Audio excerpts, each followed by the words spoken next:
Hello, I'm Richard Cook. Welcome to Writing Haskell Programs from Pact Publishing. This is me. I have about 17 years software development experience, primarily in C++, C# and other object-oriented languages.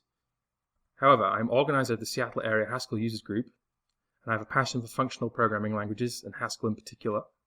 I'm also a keen contributor to open source projects. You can find my blog at rcook.org, and you can find me on GitHub, and I tweet from time to time. I'm going to take you through a brief outline of my course. The course will consist of about 12 topics, divided into 3 sections, the first of which is the edit, build, execute, and test cycle. The first topic will talk about how to develop Haskell programs, and this will concentrate on how to configure your editor. Then we'll talk about Cabal files and how we use those to organize our Haskell project. We'll then talk about Stack, the build tool, and we'll talk about the various commands that are available, how that enables building, executing, and testing your programs.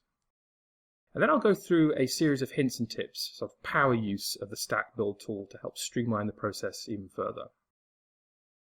Then we'll move on to modules. We'll just talk about what modules are and how they help you structure, organize, and delineate sections of your programs. We'll talk about how to create your own modules. Then we'll talk about how to consume your own modules from other parts of your programs. Then we'll move on to the packages. So we'll talk about the various repositories of packages available, such as Hackage and Stackage. We'll talk about how to search those repositories for packages. In navigating packages, we'll talk about how to distinguish between different types of package and what choices, what factors you can make when choosing between different types of package that solve similar problems. Then we'll talk about how to consume those third-party packages, and there are many, many different ways to do that. And last, but by no means least, we'll take a brief tour of popular Haskell packages.